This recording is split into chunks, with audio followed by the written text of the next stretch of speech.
thing I will acknowledge about Paul Pierce was that he took pride in protecting his crib, right? He took pride in individual matchups and not losing games on his home floor. I'm not seeing that from Jayson Tatum right now. And it's all about the dog, right? Being the dog, being able to get to the free throw line. And I get it. He shot only 5 3-point shots last night.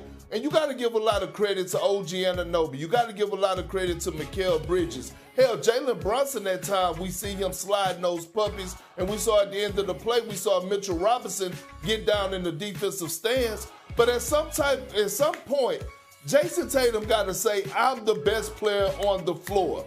I cannot be guarded. He's one of the most elite scorers in the game today, and I just don't see that tenacity. I don't see that dog in him. And this is, I thought was going to be his moment after being disrespected all summer long, that he was going to be ready to protect not only his championship, but definitely protect his home court and his crib. And so they're down 2-0. Cindy, one more. Let's put up A23 as I give it to Windy here for thoughts on this. Jayson Tatum in clutch time in this series, in both games obviously decided in the end, so both games going to clutch time. Tatum in 23 clutch time minutes in the fourth quarter and overtimes in this series has made 2 field goals with 2 assists and 2 turnovers. Windy, what are we seeing from a Celtic team that you described as, I don't want to say shaken up, but confused by what has happened in the first 2 games? Yeah, it's a difficult situation for me to try to get my arms around because the Knicks seem to be comfortable being behind in the fourth quarter. That seems to be where they prefer. They like the feeling of walking the team down. And when you look at the fact that they have won 5 consecutive road games by 3 points or less, which has never happened in NBA history before. No team has done that in a whole postseason. No team's ever done that more than 2 times in a row. They've done it 5 road games in a row. They seem to be comfortable playing from behind. And that is an unusual thing for me to understand. And the Celtics seem to play tight. You would think being up 20 at home, that's when things get rolling. But they seem to tighten up. And I can't explain that. And I think a lot of people are having trouble squaring how this is happening. The results are not matching the process. I really am having a hard time figuring out where this series is going to go. I got you, Wendy. But I will offer this, too, in watching these 2 games. And in the playoffs at large, I think when you have teams that still have room to grow by the time they hit the playoffs, something unique can happen. Based on what we've seen in these first 2 games, I'm wondering if we don't know the entire story when it comes to health, and I'm wondering if you've sort of seen these guys peak earlier in the season. I mean, if you think about the basketball life of a Jayson Tatum, a Jaylen Brown, these guys have been in the Eastern Conference Finals the last 5 years together, and Jaylen Tatum, has one more additional run than that. So when it gets late, to Wendy's point of those guys tightening it up, they look tight, they look tired, and the Knicks, meanwhile, to me, have grown through each game in this series. When we talk about the health, let's just be clear what we're talking about. Brown, there were the injuries, the knee is a concern, and Porzingis is a major concern. He's only played like 25 minutes in this series so far. Missing him is a big part of what they do, but I'm telling you, I still think it all boils down to 25 for 100. Because they rely so much on that's the shooting percentage from 3 in the 2 games. When you're tired. They rely so much on that when that's not going down, it's sort of, now we got to drive the ball. We got to do things that are not comfortable, that are different, but they always rely on burying you with threes. And when they're not going down and that's in the back of your mind, it does change the way you feel. Because now that default that you're so used to being there is not there anymore. And when they don't have that and they go 13 straight shots without making a bucket, and the other team, as you said, Monica, has a little bit of a toughness about them that they keep scratching and clawing, like that is a recipe for disaster. But let's also not forget. Look at there are your numbers, though, Alan. Again, just to illustrate your point. 25 for 100. They shot 25% in game 1. They shot markedly fewer threes last night, for whatever it's worth, but they shot the same percentage. And we had the stat in the essay that we did yesterday. When they shoot above 30% from 3-point range, regardless of the number of attempts, they're basically unbeatable. And when they shoot lower than 30%, they're very much beatable. Perk, go. So we're not going to address the elephant in the room. I'm What's the elephant? I'm gonna say the quiet thing. I'm gonna say the quiet thing out loud or ask the question, right? What the hell is going on with Kristaps Porzingis? Like, what is this mystery illness that no one knows about, right? This has been lingering since March. Like, what is going on? The NBA don't know. Like, nobody knows what's going on with him. And it's concerning because, like, he's on the floor. Is it contagious? Is it not? Is it, like, what's happening? We need some answers here. So, like, you, Wendy, what do we know? Keep saying, oh, he's out. I spoke to him last night.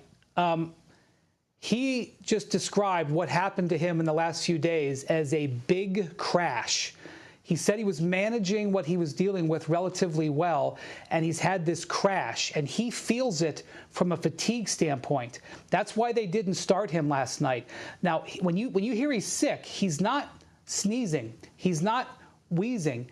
He's feeling incredible fatigue. Boston is one of the leading medical cities in the world. He is an NBA player with a huge investment in him. Trust me, they have taken him and had all these specialists look at it.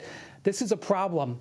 He was managing it well. He said it's killing him that it's happening now, but he is not himself. He admitted that. And that, I don't know how big of a factor it is, but not having Porzingis to go to as an option to run offense through is definitely a factor in the Celtics having trouble scoring. I believe it is a huge factor, Big Perk, and I think that's what you're getting at. He was their cheat code. As we watched their run through the playoffs last year, when they had a healthy Porzingis, they were, for all intents and purposes, unbeatable, and they missed that in this series. There's no question about it. Perk.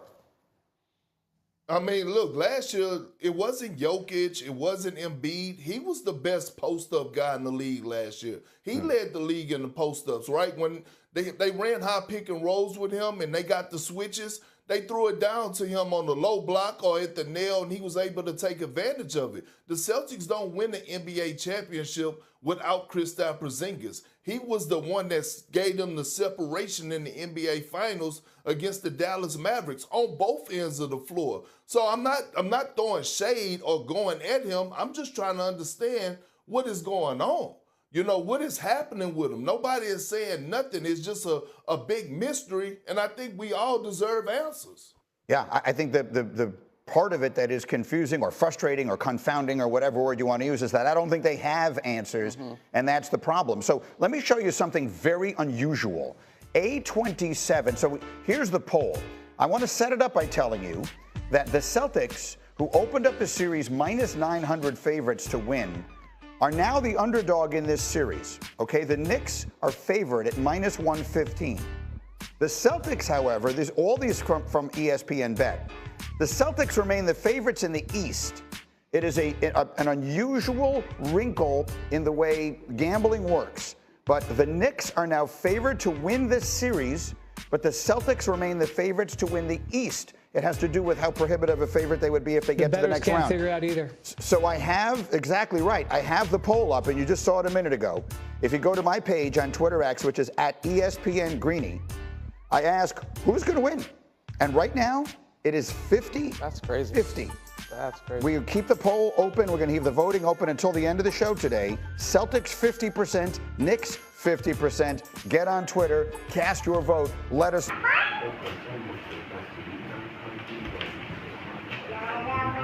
Xin chào bạn ạ, ngày hôm nay mình sẽ hướng dẫn các bạn làm cây kem nha. Bây giờ mình sẽ làm điện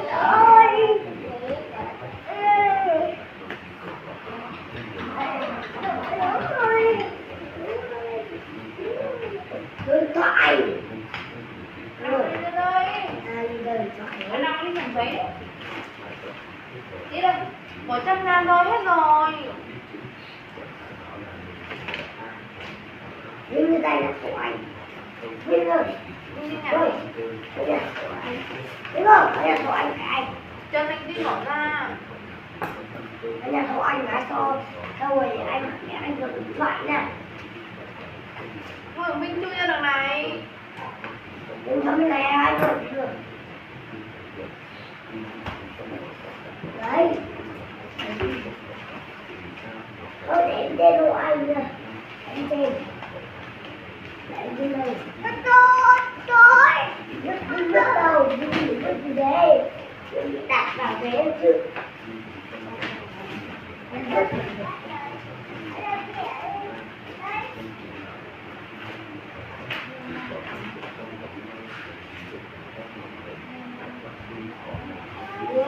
lúc thì đã 3 vòng rồi.